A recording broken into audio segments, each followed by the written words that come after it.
Today, we're going to peel back the map to a time when entire countries didn't really speak for themselves. We're talking about an era of empires and proxies, where the world was run by a set of rules that honestly seem completely alien to us now. We're so used to our modern system where every country gets a voice, right? At least in theory. But what happens when you rewind the clock? Before we had this world full of independent nations, who was actually doing the talking? Who spoke for whom?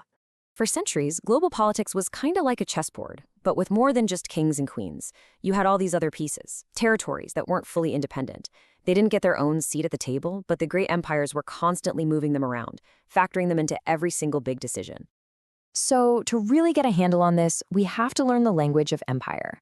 There was this whole vocabulary for power that didn't just rely on owning a place outright. Let's decode the rules that govern this whole system. Okay, first up is a term that sounds almost friendly, doesn't it? The protectorate. On the surface, yeah, it's about protection.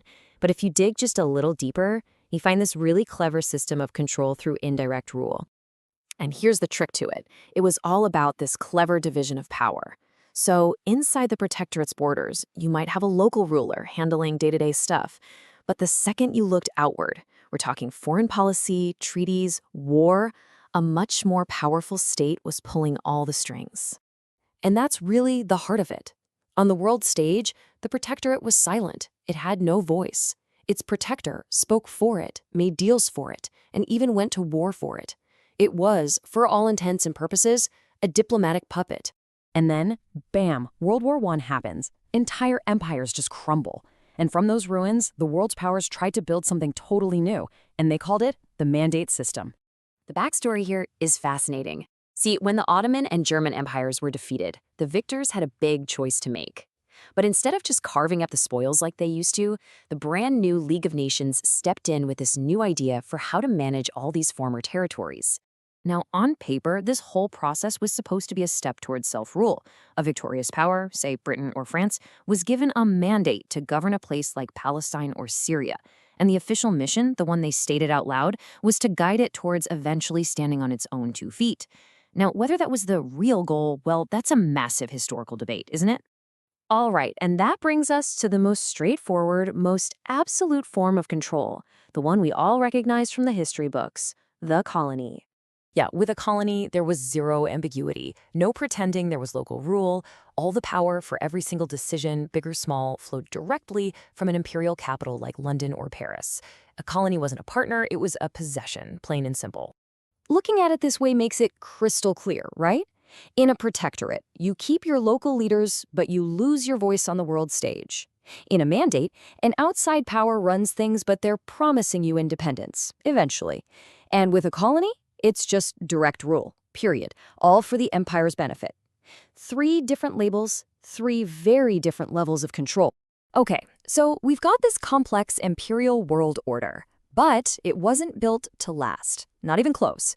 Let's look at the absolutely dramatic transformation that tore it all down and created the world of nations we live in today. This whole shift happened in waves.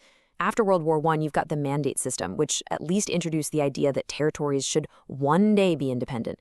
Then, after World War II, the new United Nations pushed that idea even further. And then, in the decades that followed, a massive wave of decolonization just swept across the globe, and the age of empires came to a very, very rapid end. And the scale of this transformation is just staggering. Think about this. In 1945, when the UN was formed, how many founding members were there? Only 51. At that moment, that small group was the world of nations. And today, 193. That jump from 51 to 193, that's not just a number. That is the entire story of decolonization. Every single new member represents a former colony or a protectorate or a mandate, finally claiming its own seat at the global table. But here's the thing. Just because the empires are gone, that doesn't mean their influence has vanished. This isn't just a history lesson. Let's talk about how the ghosts of these old systems are still shaping our world right now. Okay, so why should we care? I mean, these are dusty, century-old terms. What possible impact could they have on our world of satellites and smartphones? Well, it turns out a huge one, because the fingerprints of this old system are all over our modern world. You see those ruler-straight borders in Africa and the Middle East? A lot of those were drawn by colonial powers with absolutely no regard for the people who actually lived there.